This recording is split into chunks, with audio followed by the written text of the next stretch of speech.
رحمن رحمن ساعدنی یا رحمن. ایک مرتبہ انہوں نے اپنے غلام کے تماچا مارا. حضور اکرم صلی اللہ علیہ وسلم نے فرمایا اے ابو ذر جتنا تم اس پر قدرت رکھتے ہو اللہ تعالیٰ اس سے زیادہ تمہارے اوپر قدرت رکھتا ہے.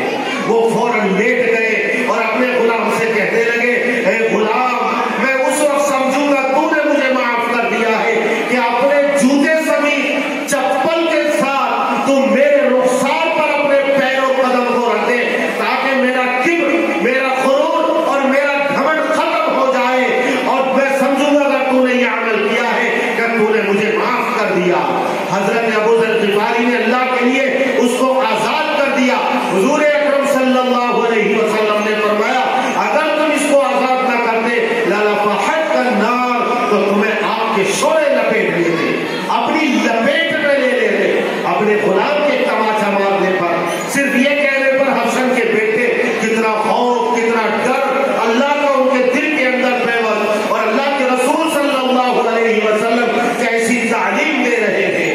الخلق عیال اللہ فحب الخلق الى اللہ من احسن الى عیالہ. اللہ کا محبوب وہ ہے جو اللہ کی مخلوق کے ساتھ حسن سلوک کرے.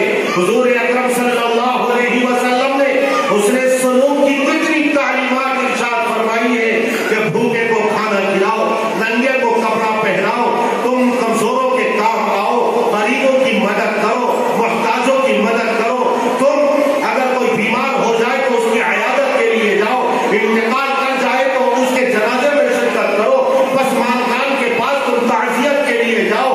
کسی سے کوئی گناہ ہو گیا ہے تو اس کے اوپر پردہ ڈال دو ستر پوشی کرو. من ستر مسلمن ستر اللہ یوم القیامہ. اگر کوئی ننگے کو کپڑا پہناتا ہے میدان محشر میں اللہ اس کو جنت کا لباس پہنائے گا. کوئی کسی کے گناہ اور عیب پر پردہ ڈالتا ہے اللہ تعالیٰ میدان محشر میں اس کے عیوب پر پردہ پوشی فرمائے گا. جو دنیا کے اندر بھوکے کو کھلاتا ہے اللہ جنت کی نعمتوں سے اسے لطف اندوز فرمائے گا. فَأَحَبُّ الْخَلْقِ إِلَى اللَّهِ مَنْ أَحْسَنَ إِلَىٰ عِيَالِهِ.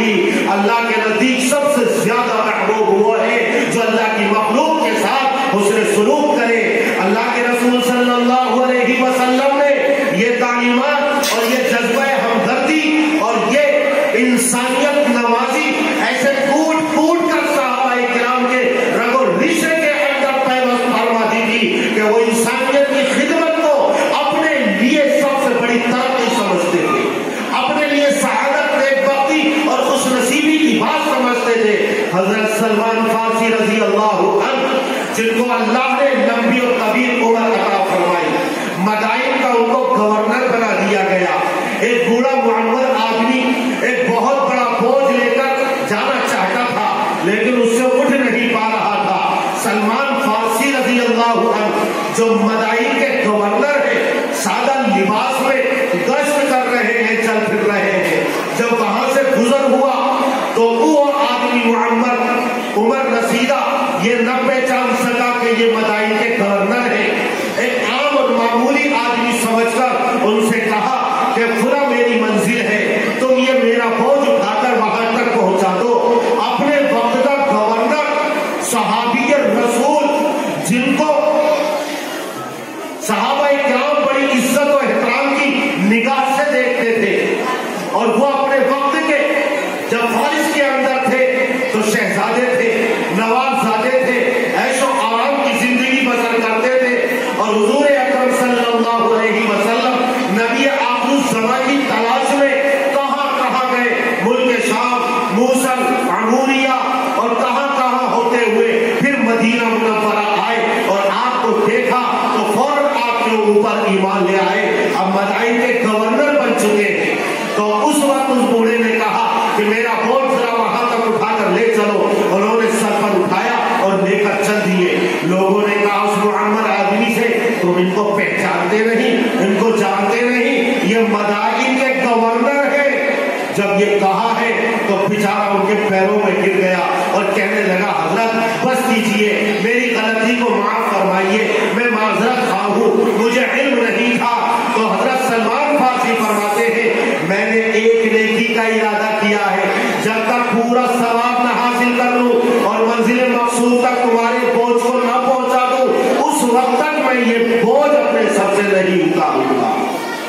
جب میں ایک نیکی کرنے کا ارادہ کر چکا ہوں تو مجھے اس ثواب سے کیوں محروم کرنا چاہتے ہو؟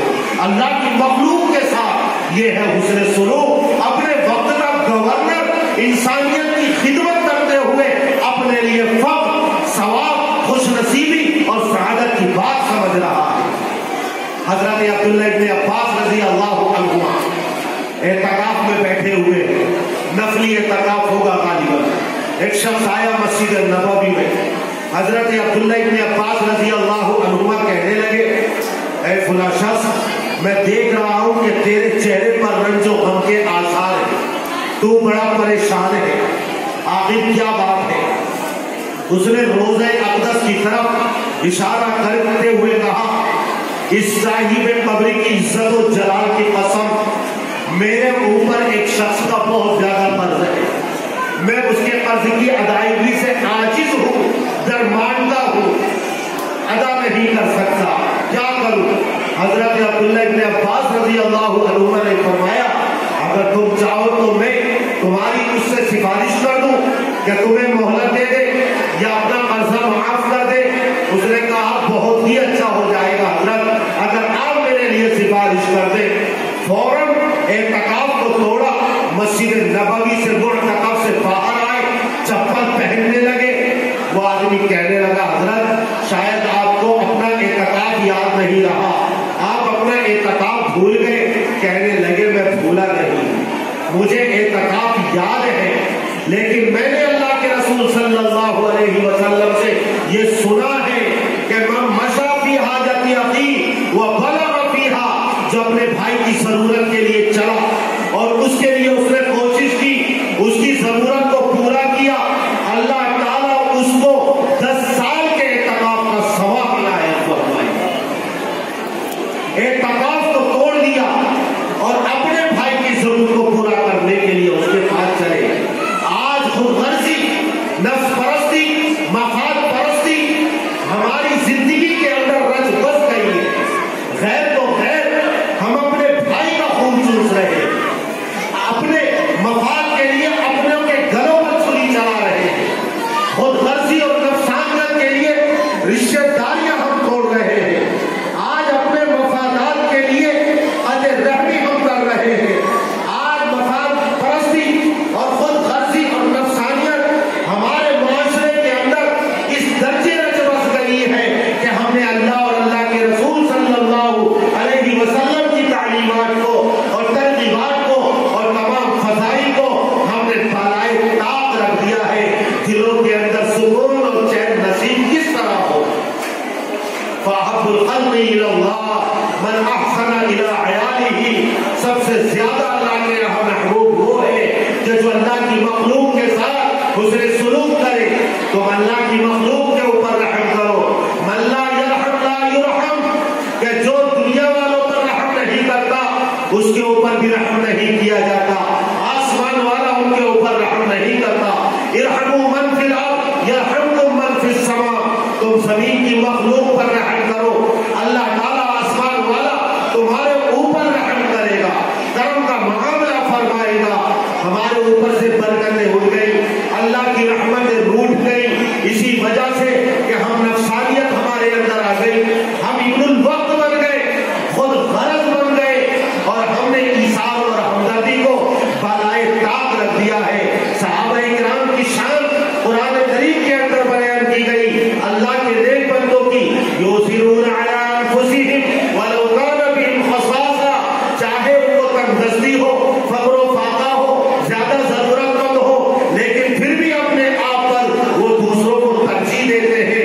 خود بھوکے رہتے ہیں، بھوکے رہ کر دوسروں کو کھانا کھلاتے ہیں. کچھ بھوک سے تڑپتے ہیں لیکن دوسروں کو کھانا کھلا کر شکم سیر کر کے وہ مسکراتے ہیں، خوش ہوتے ہیں اور ہنستے ہیں. اللہ تعالیٰ وہی اوصاف اور وہی عادات اور وہی خصلتیں امت مسلمہ کے اندر پیدا فرما دے. حضور اکرم صلی اللہ علیہ وسلم کا پاک ارشاد میں نے آپ حضرات کے سامنے تلاوت کیا. الخلق عیال اللہ، یہ تمام مخلوق اللہ کا کتبہ ہے. فَأَحَبُّ الْخَلْقِ إِلَى اللَّهِ مَنْ أَحْسَنَ إِلَىٰ عِيَالِهِ. اللہ کا محبوب سب سے زیادہ وہ ہے جو اللہ